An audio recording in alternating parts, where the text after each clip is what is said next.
పాలస్తీనా అన్నట్టు. హైదరాబాద్ విజయవాడ రహదారి విస్తరణ 6 లైన్లతో గ్రీన్ఫీల్డ్ ఎక్స్ప్రెస్ వేగా 700 కోట్ల బడ్జెట్తో టెండర్లో ఓ ప్రైవేట్ సంస్థకు పనులు అప్పగింత. ఇది నేషనల్ సంబంధించింది.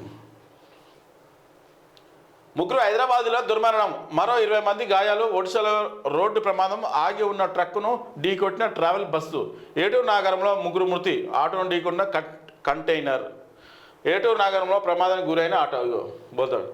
ఈ రోడ్డు ప్రమాదాలు బాగా జరుగుతున్నాయి ఈ మధ్యకాలంలో.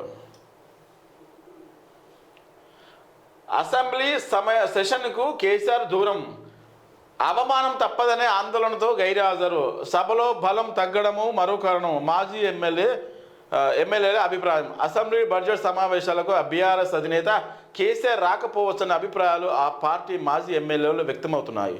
సభకు హాజరయ్యే అవమానాన్ని మూటగట్టుకోవాల్సి వస్తుందనే ఉద్దేశంతో కేటీఆర్ హరీష్ రావుకి బాధ్యతలు అప్పచెప్పే అవకాశం ఉందన్న వార్తలు ఆ పార్టీ నేతల నుంచి వినిపిస్తున్నాయి. మరోవైపు ఆ పార్టీ నుంచి వరుసగా ఎమ్మెల్యేలు కాంగ్రెస్లో చేరిపోతుండడంతో చివరకు సింగిల్ డిజిట్కు పరిమితం అవుతుందనే ఆందోళన సైతం అందుకు ఒక కారణంగా గులాబీ నేతలు భావిస్తున్నారు. కరెక్ట్. ఎందుకంటే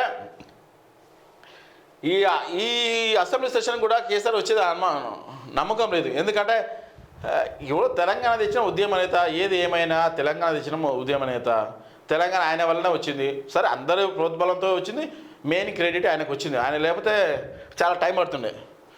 రెండవది, ఇక తన ఎమ్మెల్యేలో తను కాపాడుకోలేని పరిస్థితిలో ఉన్నా అనే ఫీలింగ్లో ఉండిపోయి నువ్వు వస్తాడో రాడని డౌటే, రాడనుకుంటాయి. వాళ్ళకు కొడుకు అల్లునికి ఇస్తాడంట. చూద్దాం మరి. ఆత్మహత్య చేసుకుంటున్న లాయర్ లావణ్య మెసేజ్, రాజు తరుణ్ మోసం చేశాడు ఆవేదన. డయల్ 100కు సమాచారం ఇచ్చిన లాయర్, ఆమెను రక్షించి కౌన్సిలింగ్ ఇచ్చిన నర్సింగ్ పోలీసులు. అదే రాజు తరుణ్ లావణ్య మధ్యలో ప్రేమ వ్యవహారం, ఇది చర్చలు జరుగుతున్నాయి. రెండేదంటే సూసైడ్ చేసుకోవడం తప్పు. ఎందుకంటే నేను చనిపోతున్నా, ఆత్మహత్య చేసుకుంటున్నా, అంత పిరికిపోతున్నా ఎందుకు పిరికితాను? కొట్లాడండి. మీకు ఉన్నారా మీ లాయర్ దిలీప్ శంకర్ గారు ఉన్నారుగా, ఆయన మంచిగా వాదిస్తారుగా గట్టిగా.